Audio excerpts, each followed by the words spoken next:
غریب عورت کے پاس سونا ہو تو زکوٰۃ کیسے دے؟ آج کل ہر عورت کو جہیز میں کچھ نہ کچھ سونا دیا جاتا ہے، پھر اکثر عورتوں کے پاس 100 یا 200 روپے بھی ہوتے ہیں، جس کی وجہ سے زکوٰۃ لازم آتی ہے، جبکہ اکثر عورتیں غریب ہوتی ہیں، زکوٰۃ نہیں دے سکتی۔ کیا ایسی عورتوں کے لیے چاندی کے بجائے سونے کے نصاب پر عمل کرنا ممکن ہو سکتا ہے؟ علی حیدر صاحب، جگہ نہیں بتائیے آپ نے کہاں سے بات کر رہے ہیں۔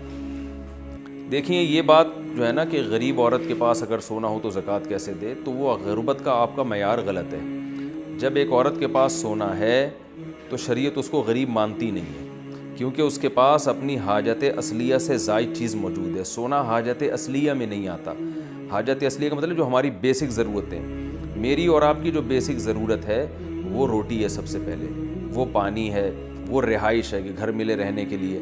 تو یہ جو ہماری بیسک ضرورتیں ہیں، سونا نہ نوالا بنا کے آپ کھا سکتے ہو، سونا نہ جو ہے وہ آپ پہن سکتے ہو، پہننے سے مراد جو لباس کا پہننا، سطر ڈھانپنے کے لیے زیور کے طور پہ پہنا جاتا ہے وہ، تو اس لیے سونا حاجت اصلیہ سے اضافی چیز ہے۔ تو جس کے پاس یہ سونا ہوگا اس کا مطلب ضرورت سے زائد اس کے پاس ویسے ہی بہت کچھ ہے، اور سونا آج کل ٹھیک ٹھاک مہنگا ہو گیا ہے، لہذا اس کے ساتھ اگر کچھ پیسے بھی ہوں تو زکوٰۃ فرض ہو جائے گی۔ اور یہ کہنا کہ بیچاری کہاں سے دے گی، تو بیچاری نہیں ہے بھائی، اس کے پاس سونا ہے۔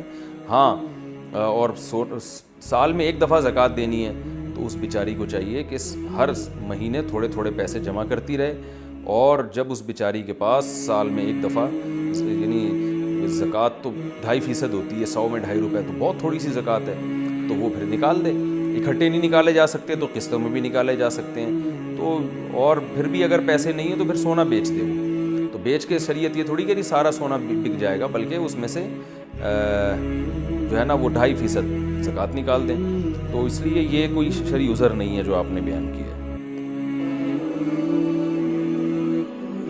آسک مفتی طارق مسعود۔